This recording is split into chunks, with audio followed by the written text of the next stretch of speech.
이보시오, 고작 빗자루 하나로 범죄를 해결하겠다는 겁니까? 20년 경력의 치안 전문가들이 수백만 달러를 쏟아붓고도 손을 놓은 도시에서 이름도 모르는 동양인들이 청소를 시작했습니다. 말이 안 된다고 했죠. 웃음이 터졌습니다. 그런데 석 달 후 그 웃음은 완전히 사라졌습니다. 무장 장갑차도 잡지 못한 범죄 조직들이 깨끗해진 골목에서 스스로 자취를 감췄습니다. 지금부터 그 놀라운 진실을 공개합니다. 차관, 이 도시가 지금 어떻게 돌아가고 있는지 알고는 있습니까? 장관의 목소리는 낮고 조용했습니다. 저는 20년 넘게 전쟁터를 누빈 사람이고 그 세월 동안 배운 것이 하나 있다면 조용한 사람이 가장 위험하다는 것이었죠. 저는 시선을 들지 않은 차에 답했습니다. 조치를 강화하고 있습니다. 장관이 서류를 탁자 위에 내려놓는 소리가 났습니다. 작은 소리였는데 그 회의실에서는 총성처럼 울렸습니다. 3개월입니다. 그 안에 성과가 없으면 이 자리는 비워야 해요. 저는 그 순간 창밖을 봤습니다. 상파울루의 하늘은 맑았습니다. 그게 더 불쾌했습니다. 이렇게 무너지고 있는 도시가 왜 저렇게 멀쩡한 얼굴을 하고 있는지. 저는 빅터 드레이븐입니다. 미군 특수부대 출신으로 중남미 마약 카르텔과 무장 조직을 상대해온 사람이고 그 경력 하나로 브라질 연방 치안부 차관 자리까지 올라온 사람이죠. 총으로 질서를 만든다는 것이 어떤 의미인지 저는 머리가 아니라 몸으로 알고 있습니다. 카르텔의 심장부에 직접 들어가 봤고 협상이 끝난 자리에 시체가 남는 것도 봐왔습니다. 그런 경험이 쌓이면 사람은 단순해집니다. 힘이 있는 쪽이 질서를 만들고 힘이 없는 쪽이 그 질서에 따른다. 저는 그것을 진리라고 믿어왔습니다. 그런 제가 상파울루 하나를 잡지 못하고 있었습니다. 이 도시는 겉으로는 살아있었습니다. 지하철이 달리고 시장이 열리고 아이들이 등교했죠. 하지만 조금만 안으로 들어가면 달랐습니다. 봉해치루 인근 골목에서는 대낮에도 사람들이 걸음을 빠르게 했고 상점 주인들은 손님이 들어올 때마다 문부터 확인했습니다. 노숙자들이 점령한 거리의 모퉁이에서는 쓰레기 냄새와 함께 무언가 썩어가는 냄새가 났는데 그게 쓰레기 냄새만이 아니라는 것을 저는 알고 있었죠. 강도신고 건수 전년 대비 34% 증가, 야간 노숙자 수 2배 급증, 특정 상업구역 폐업률 6개월 만에 3배. 도시는 무너질 때 소리를 내지 않습니다. 조용히, 아주 조용히 무너집니다. 그 무렵 사건 보고서 하나가 올라왔습니다. 봉해치루 인근 식료품 상점의 복면을 쓴 2명이 총기를 들고 난입했고 손님 4명과 점주가 바닥에 엎드린 채 5분도 안 되는 시간 안에 모든 것을 빼앗겼습니다. 저는 그런 보고서를 하루에도 수십 건씩 검토해온 사람이라 웬만해서는 손이 멈추지 않습니다. 그런데 피해자 진술서 한 줄에서 저도 모르게 읽던 손가락이 멈췄습니다. 이곳에서 10년을 살았는데 이렇게까지 무서웠던 적은 없었습니다. 피해자는 이곳에 정착한 한국 교민이었습니다. 10년을 버텨온 사람이 처음으로 무섭다고 말하는 도시. 저는 서류를 덮으면서 생각했습니다. 내가 통제하고 있다라고 믿어온 이 도시가 지금 시민들에게는 어떻게 보이고 있는가. 파일을 더 들여다보니 이 사건이 처음이 아니었습니다. 동일한 수법, 유사한 구역, 비슷한 시간대로 6주 동안 12건 이상이 반복되고 있었죠. 저는 지도를 펼쳤습니다. 붉은 점들이 한 구역에 몰려 있었습니다. 이건 우발적인 범죄가 아니었습니다. 누군가 이 도시의 균열을 읽고 그 균열 위에서 정확하게 움직이고 있었습니다. 보고서 더미를 정리하다가 서류 한 장이 눈에 걸렸습니다. 봉해치루 인근 한인 거주 구역, 매주 토요일 오전 자발적 거리 청소 활동, 참여 인원 30명 내외, 4개월째 지속, 거리 청소였습니다. 저는 그 서류를 한쪽으로 밀어놓았습니다. 범죄와 아무 상관없는 내용이었으니까요. 그 판단이 얼마나 틀렸는지 깨닫기까지 저에게는 2달이 더 필요했습니다. 저는 결단을 내리는데 오래 걸리는 사람이 아닙니다. 특수부대에서 몸으로 배운 것이 있다면 망설임이 곧 패배라는 것이었죠. 장관실을 나온 그날 저녁, 저는 간부들을 소집했습니다. 지시는 단순했습니다. 전 병력을 투입합니다. 봉해치루를 시작으로 인근 구역 전체를 장악합니다. 누군가 물었습니다. 어느 정도 수준으로 말씀하시는 겁니까? 저는 답했습니다.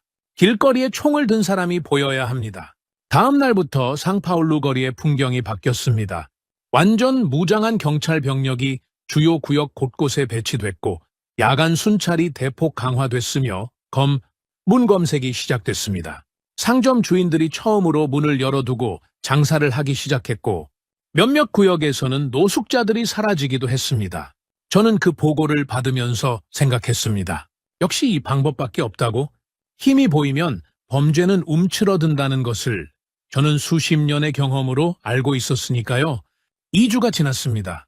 저는 통계 보고서를 펼쳤습니다. 그리고 처음으로 뭔가 이상하다는 느낌을 받았습니다. 봉해치루 구역의 신고 건수는 줄었습니다. 그런데 인근 구역의 수치가 올라가 있었죠. 저는 지도를 다시 펼쳤습니다. 붉은 점들이 사라진 게 아니었습니다. 이동해 있었습니다. 우리가 병력을 집중한 곳에서 빠져나가 우리가 비워둔 곳으로 옮겨간 것이었죠. 범죄는 사라지지 않았습니다. 단지 이동했을 뿐이었습니다. 그래도 저는 밀어붙였습니다. 더 강하게 가면 된다고 믿었으니까요. 병력을 추가 투입했고 순찰 구역을 넓혔으며 검문 강도를 높였습니다. 한 달이 지났습니다. 전체 수치는 그대로였습니다. 아니, 일부 구역에서는 오히려 올라가 있었습니다. 간부 회의에서 누군가 말했습니다. 차관님, 더 강하게 해야 합니다. 병력이 부족합니다. 저는 그 말을 듣는 순간 뭔가 이상하다는 생각이 스쳤는데 그게 무엇인지는 그때까지 정확히 알 수 없었습니다. 퇴근 후 혼자 집무실에 남아 지도를 들여다보던 밤이었습니다. 한 달간의 범죄 이동 경로가 선으로 그려져 있었고 저는 그 선들을 따라가다가 손에 들고 있던 펜을 내려놓았습니다. 이 선들은 우리 병력의 이동 경로와 정확하게 반대 방향이었습니다. 범죄가 우리를 피하고 있었습니다. 아니, 더 정확하게 말하면 우리를 이용하고 있었습니다. 우리가 어디로 가는지 알고 그 반대편으로 움직이고 있었죠. 20년 동안 카르텔을 상대해온 저였지만 그 순간만큼은 등줄기가 서늘했습니다.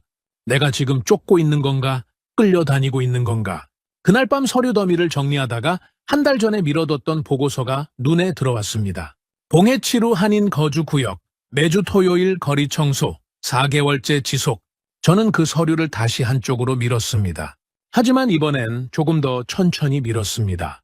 한 달이 넘도록 병력을 쏟아붓고도 달라진 것이 없다는 사실을 인정하는 건 저 같은 사람에게는 쉬운 일이 아닙니다. 하지만 숫자는 거짓말을 하지 않았고 저는 평생 감정보다 데이터를 믿어온 사람이었죠.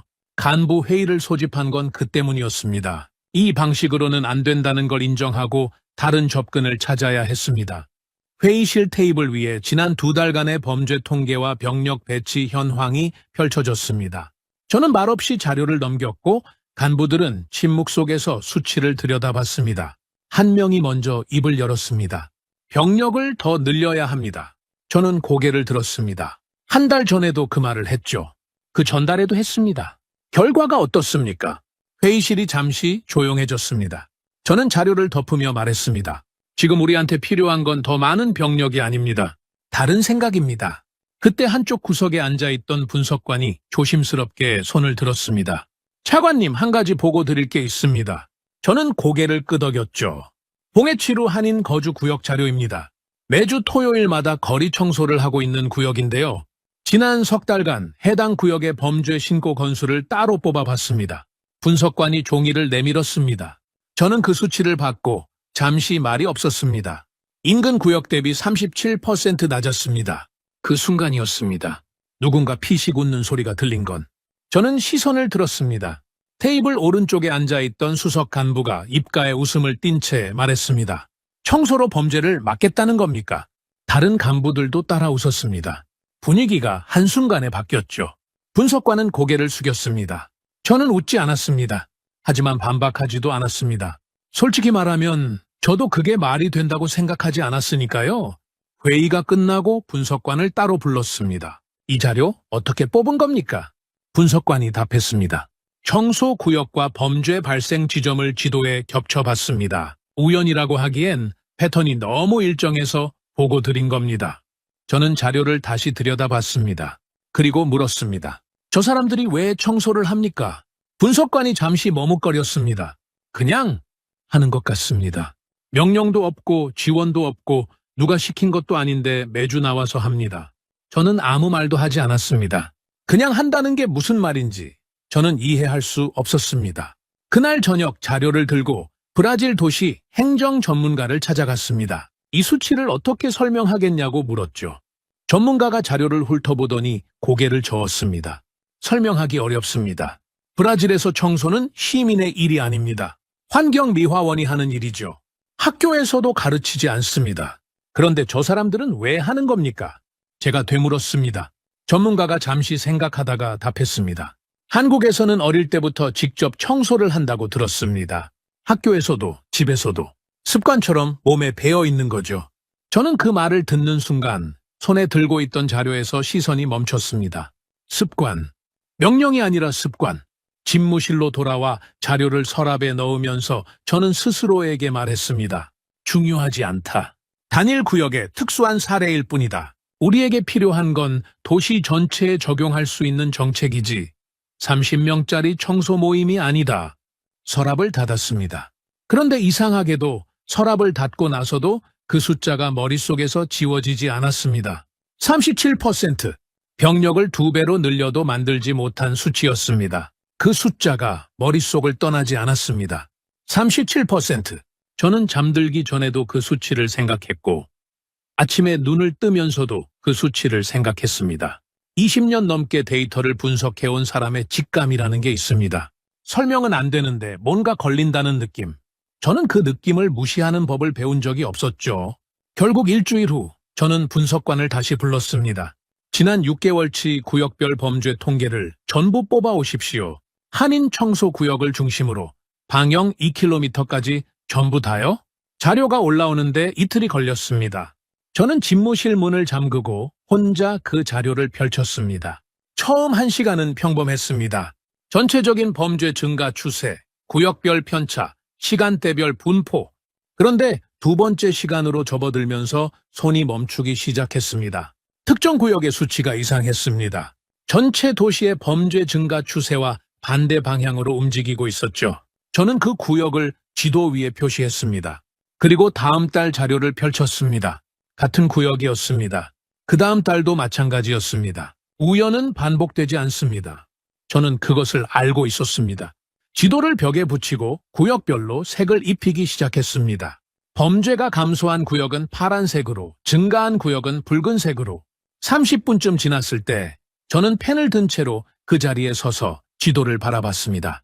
파란 구역들이 하나의 선으로 이어지고 있었습니다.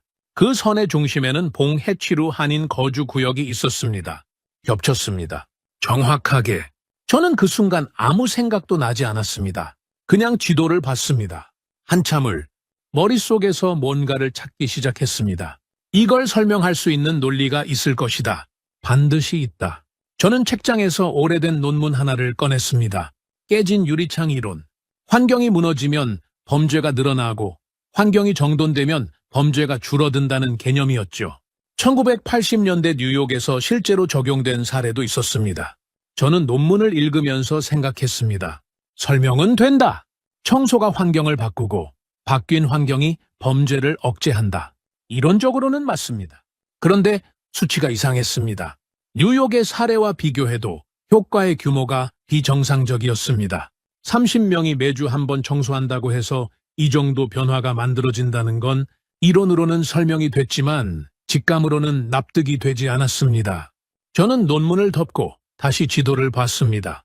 파란 구역의 경계선이 청소 구역에서 시작해서 주변으로 번져 있었습니다. 마치 물이 스며들듯이 분석관을 불러서 물었습니다. 이 구역에서 청소 말고 다른 특이 사항은 없습니까? 분석관이 파일을 뒤지더니 답했습니다. 특별한 건 없습니다.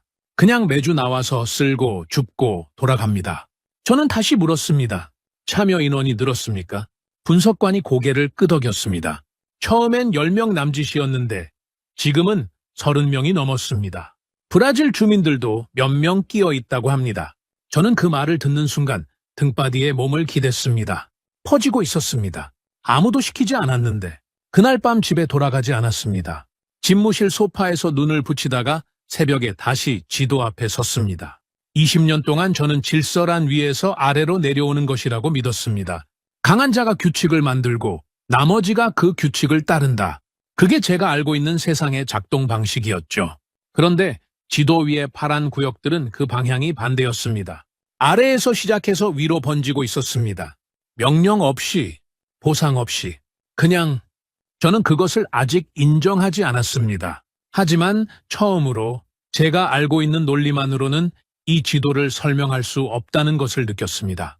직접 가보기로 한 건 순전히 직업적 본능이었습니다. 저는 평생 현장을 믿어온 사람입니다. 보고서는 누군가의 시각이 걸러진 결과물이지만 현장은 거짓말을 하지 않죠. 분석관에게 말했습니다. 토요일 오전에 봉해치로 다녀오겠습니다. 분석관이 잠시 멈추더니 물었습니다. 경호 인원은 어떻게 할까요? 저는 손을 저었습니다. 혼자 갑니다. 차에서 내린 순간 멈칫했습니다. 제가 알던 봉해치루가 아니었습니다.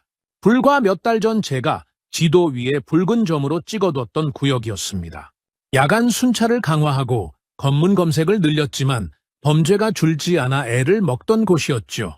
그런데 지금 제 눈앞의 거리는 달랐습니다. 인도 위에 쓰레기가 없었습니다. 상점 앞 바닥이 쓸려 있었고 거리 모퉁이에 쌓여있던 폐기물 더미가 사라져 있었습니다. 저는 천천히 걸으면서 주변을 살폈습니다. 사람들의 표정이 달랐습니다. 걸음이 빠르지 않았습니다. 몇 달 전 이 거리에서 보이던 언제 무슨 일이 생길지 모른다는 긴장감이 없었습니다. 노인을 발견한 건 골목 안쪽으로 조금 들어갔을 때였습니다. 흰 머리에 작은 체구, 한국 교민으로 보이는 나이 든 남성이 빗자루를 들고 인도를 쓸고 있었습니다. 저는 걸음을 멈췄습니다.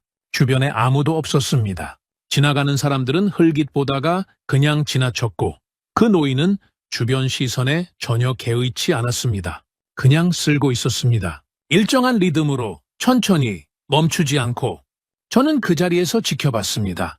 노인이 한 구간을 다 쓸고 나면 다음 구간으로 이동했습니다. 빗자루질이 끝나면 허리를 굽혀 손으로 쓰레기를 집었고 봉투에 담고 나서 다시 빗자루를 들었습니다. 같은 동작의 반복이었습니다.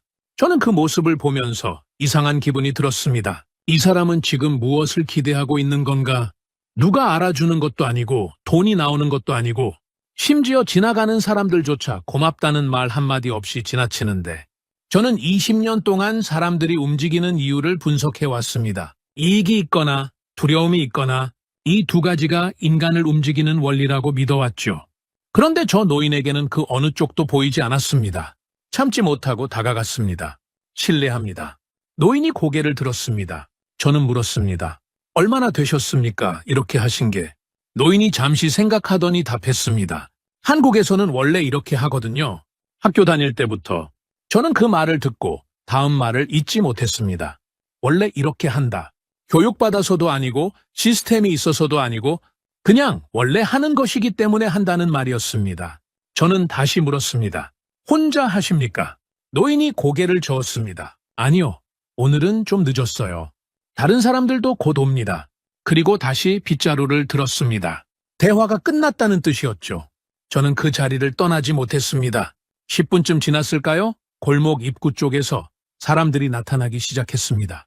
한국 교민으로 보이는 중년 여성 둘, 젊은 남성 하나, 그리고 브라질 사람으로 보이는 남성이 빗자루를 들고 걸어왔습니다. 인사를 나누고는 각자 구역을 잡고 쓸기 시작했습니다. 누가 어디를 맡으라는 지시도 없었고 누가 잘하고 있는지 확인하는 사람도 없었습니다. 그냥 각자 했습니다. 저는 그 장면을 보면서 처음으로 무언가 흔들리는 느낌을 받았습니다. 이건 제가 알고 있는 질서의 작동 방식이 아니었습니다. 명령이 없었습니다. 통제가 없었습니다. 그런데 질서가 있었습니다. 저는 오랫동안 그 둘은 반드시 함께 있어야 한다고 믿어왔는데 지금 눈앞에서 그 믿음이 조용히 흔들리고 있었습니다. 차로 돌아오는 길에 저는 아무 생각도 하지 않으려 했습니다. 하지만 자꾸 그 노인의 말이 귓가에 맴돌았습니다. 한국에서는 원래 이렇게 하거든요. 원래. 저는 운전석에 앉아서 한참 동안 시동을 걸지 않았습니다. 보고서가 올라온 건 그로부터 열흘 후였습니다. 봉해치루 인근 편의점 앞에서 무장 강도 사건이 발생했습니다. 피해자 2명, 용의자 3명, 총격 흔적 있음. 저는 보고서를 읽으면서 어디를 봐야 할지 몰랐습니다. 그냥 종이만 봤습니다. 제가 지난 몇 주 동안 지도 위에서 파란색으로 칠해뒀던 구역이었습니다. 제가 직접 걸어봤던 거리였고 노인이 빗자루를 들고 쓸던 바로 그 골목에서 2블록 떨어진 곳이었습니다. 언론이 달려들기까지는 몇 시간도 걸리지 않았습니다. 브라질 주요 방송에서 자막이 흘렀습니다. 치안당국 캠페인 지원 구역에서 또다시 강력 범죄 발생, 효과 없는 정책에 혈세 낭비. 저는 사무실 TV에서 그 자막을 보면서 리모컨을 내려놓았습니다. 반박할 말이 없었습니다. 간부 회의는 그날 오후 긴급 소집됐습니다. 회의실 분위기는 제가 차관으로 부임한 이후 가장 무거웠습니다. 수석 간부가 자료를 펼치지도 않은 차에 말했습니다. 차관님, 이번 사건은 우리가 지원하던 구역에서 발생했습니다. 더 이상 이 방식을 고집할 명분이 없습니다. 저는 답하지 않았습니다. 다른 간부가 이어받았습니다. 청소 캠페인 지원을 중단하고 원래 방식으로 돌아가야 합니다. 병력을 다시 집중 투입하는 것 외에는 방법이 없습니다. 테이블 주변에서 고개를 끄덕이는 소리가 들렸습니다. 저는 그 소리를 하나하나 세면서 그냥 앉아 있었습니다. 회의가 끝나고 혼자 남았습니다. 창밖에 상파울루가 보였습니다. 저녁이 되면서 도시에 불이 켜지기 시작했고 그 불빛들 사이로 사이렌 소리가 한번 울렸다가 사라졌습니다. 저는 그 소리를 들으면서 책상 위에 놓인 지도를 봤습니다. 파란 구역 한가운데에 빨간 점이 하나 찍혀 있었습니다. 오늘 사건 현장이었습니다. 20년 동안 저는 실패를 두려워한 적이 없었습니다. 특수부대에서 작전이 틀어지면 수습하고 다시 짰습니다. 카르텔 협상이 깨지면 다른 루트를 찾았습니다. 실패는 과정이고 과정은 수정할 수 있다고 믿어왔죠. 그런데 그날 밤은 달랐습니다. 제가 처음으로 뭔가를 믿어보려 했던 순간에 이 사건이 터졌습니다. 숫자를 보고 현장을 가보고 그 노인의 말을 듣고 처음으로 제가 알던 방식이 아닌 다른 가능성을 생각해 보려던 그 순간에 저는 의자에서 일어나 창가에 섰습니다. 머릿속에서 두 가지 목소리가 충돌하고 있었습니다. 하나는 간부들의 목소리였습니다. 실패했습니다. 돌아가야 합니다. 다른 하나는 제 안에서 나오는 목소리였는데 그게 뭐라고 말하려는 건지 아직 정확히 들리지 않았습니다. 그냥 뭔가 있다는 느낌, 아직 보지 못한 게 있다는 느낌. 그날 밤 저는 오랫동안 그 자리에 서 있었습니다. 도시의 불빛을 보면서 제가 지금 올바른 것을 붙들고 있는 건지 아니면 그냥 포기하기 싫어서 버티고 있는 건지 그 둘을 구분할 수 없었습니다. 창밖으로 빗방울이 내리기 시작했습니다. 저는 그걸 보면서 문득 생각했습니다. 비가 오면 저 노인은 어떻게 할까? 그리고 그 생각이 드는 순간 저는 스스로도 놀랐습니다. 지금 이 상황에서 내가 왜 그 노인을 떠올리고 있는 건가? 그 다음날 아침 수석 간부가 먼저 찾아왔습니다. 문을 두드리지도 않고 들어온 걸 보면 기다렸다는 뜻이었죠. 차관님, 어제 회의에서 결론이 나지 않았습니다. 오늘 중으로 청소 캠페인 지원 중단을 공식 발표해야 합니다. 저는 커피잔을 내려놓으며 물었습니다. 왜 오늘 중으로입니까? 수석 간부가 답했습니다. 언론이 기다리고 있습니다. 늦을수록 차관님 입장이 어려워지십니다. 저는 잠시 그를 봤습니다. 그리고 말했습니다.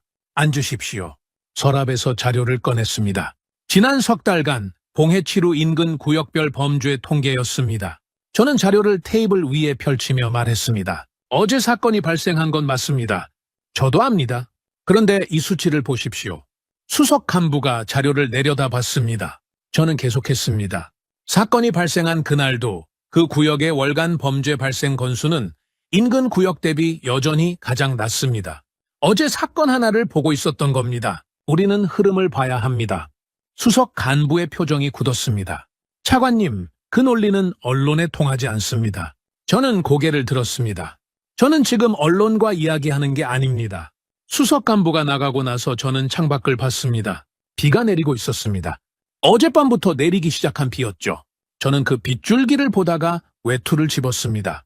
봉해치루에 도착했을 때 거리는 젖어 있었고 사람들은 거의 없었습니다. 우산을 쓴 채 골목 안쪽으로 들어갔습니다. 그리고 멈췄습니다.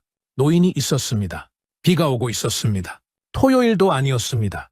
아무도 없었습니다. 그런데 그 노인은 우비를 입고 빗자루를 들고 거리를 쓸고 있었습니다.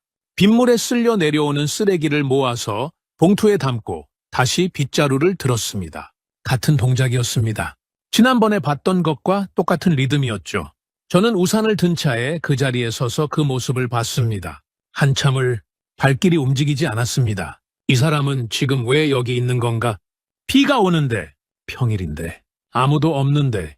저는 20년 동안 사람이 움직이는 이유를 이익과 두려움으로 설명해 왔는데 저 노인 앞에서는 그 두 가지 중 어느 것도 적용되지 않았습니다. 이익이 없었습니다. 두려움도 없었습니다. 그냥 하고 있었습니다. 비가 와도 아무도 없어도 결과가 보이지 않아도 그 순간이었습니다. 머릿속에서 무언가 무너지는 소리가 들린 건 정책이 아니었습니다. 저는 처음부터 이것을 정책의 언어로 이해하려 했습니다. 효과를 측정하고 수치를 분석하고 적용 가능성을 따졌습니다. 그런데 지금 눈앞에 있는 것은 정책이 아니었습니다. 이건 이 사람의 몸에 새겨진 것이었습니다. 어릴 때부터 반복해온 것이었고 비가 오든 아무도 없든 바뀌지 않는 것이었습니다. 문화였습니다. 명령으로 만들 수 없고 병력으로 대체할 수 없는 사람 안에서 자라는 것. 저는 우산을 내린 채로 빗 속에 서 있었습니다. 빗물이 얼굴을 타고 흘렀지만 움직이지 않았습니다. 머릿속에서 지난 몇 달이 빠르게 스쳐 지나갔습니다. 병력을 쏟아붓던 날들, 수치가 바뀌지 않아 지도를 들여다보던 밤들, 간부들이 웃던 회의실, 그리고 처음으로 파란 구역이 하나의 선으로 이어지던 순간. 저는 그 모든 것을 잘못된 언어로 읽고 있었습니다. 총의 언어로, 통제의 언어로. 그런데 이건 다른 언어였습니다. 집무실로 돌아와 간부들을 전부 소집했습니다. 비에 젖은 채로 들어온 저를 보고 아무도 먼저 말을 꺼내지 않았습니다. 저는 자리에 앉지 않고 섰습니다. 청소 캠페인 지원을 중단하지 않습니다. 오히려 확장합니다. 봉해치루에서 시작해서 관할구역 전체로 넓힙니다. 수석 간부가 입을 열었습니다. 차관님, 어제 사건을 보셨습니까? 저는 고개를 끄덕였습니다. 봤습니다. 그리고 오늘 아침에는 비 오는 평일에 혼자 거리를 쓸고 있는 사람도 봤습니다. 회의실이 조용해졌습니다. 저는 계속했습니다. 우리는 지금까지 총으로 질서를 만들려 했습니다. 그런데 저 사람들은 빗자루로 만들고 있었습니다. 그것도 우리보다 잘. 더 이상 할 말 있는 사람 있습니까? 아무도 없었습니다. 확장 선언이 나간 다음 날부터 달라지기 시작했습니다. 처음엔 작은 변화였습니다. 봉해치루 인근 브라질 주민 몇 명이 한국 교민들 옆에서 빗자루를 들기 시작했습니다. 처음엔 어색하게 서 있다가 시간이 지나면서 자연스럽게 구역을 나눠 쓸었습니다. 저는 그 보고를 받으면서 아무 말도 하지 않았습니다. 그냥 듣고 고개를 끄덕였습니다. 그게 무엇을 의미하는지 저는 이미 알고 있었으니까요. 한 달이 지났습니다. 참여 인원이 3배로 늘었습니다. 한인 교민과 브라질 주민이 나란히 거리를 쓸었고 몇몇 구역에서는 상점 주인들이 자기 건물 앞을 직접 청소하기 시작했습니다. 저는 매주 현장 보고를 받았는데 보고서에 담기지 않는 것들이 있었습니다. 거리 모퉁이에서 나눠 마시는 커피, 이름도 모르는 사람들끼리 빗자루질을 마치고 짧게 나누는 인사. 저는 그런 보고를 받을 때마다 창밖을 봤습니다. 제가 알던 상파울루가 아니었습니다. 2달이 지나면서 수치가 움직이기 시작했습니다. 봉해치루를 중심으로 반경 3km 구역에 범죄 발생 건수가 전월 대비 28% 감소했습니다. 병력을 2배로 늘려도 만들지 못한 수치였습니다. 분석관이 자료를 가져오면서 말했습니다. 차관님, 이 구역의 시민 체감 안전도 조사 결과도 나왔습니다. 6개월 전 대비 2배 가까이 올랐습니다. 저는 자료를 받아들고 잠시 그 숫자를 봤습니다.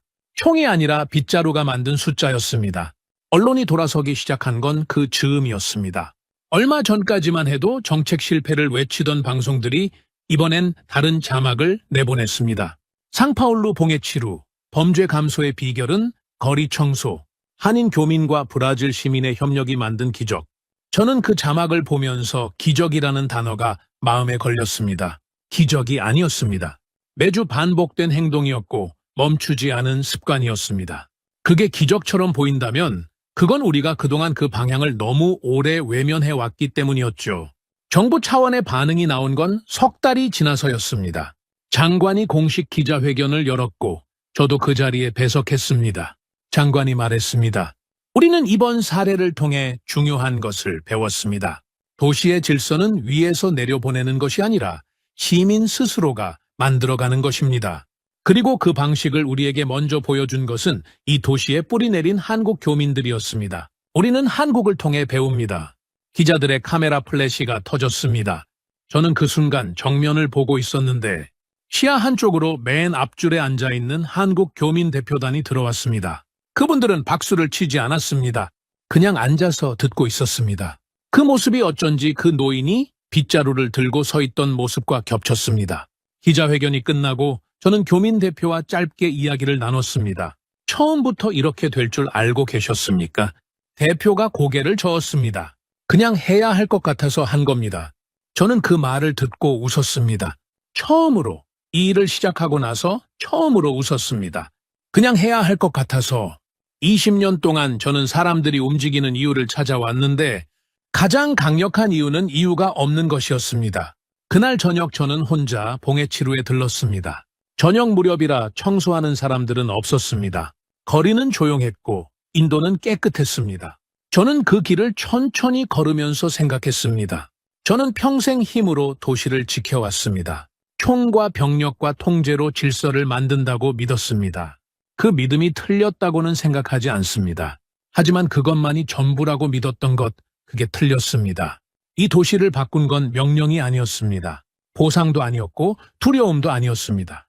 매주 같은 시간에 같은 자리에 나와서 아무도 알아주지 않아도 멈추지 않았던 사람들이었습니다. 그들은 도시를 포기하지 않았습니다. 저보다 먼저, 저보다 오래. 저는 그 길 끝에서 발걸음을 멈추고 뒤를 돌아봤습니다. 깨끗한 인도가 저녁 가로등 아래 길게 이어져 있었습니다. 질서는 강요되는 것이 아니었습니다. 만들어지는 것이었습니다. 한 사람이 한 번의 빗자루질이 한 주의 반복이 쌓여서 저는 그것을 배우는데 2달이 걸렸습니다. 오늘 이야기는 여기까지입니다. 총으로도 바꾸지 못한 도시를 빗자루 하나로 바꾼 사람들이 있었습니다. 그것이 한국인이었습니다. 이런 이야기 앞으로도 계속 찾아오겠습니다. 재미있으셨다면 구독과 좋아요 잊지 말아주세요.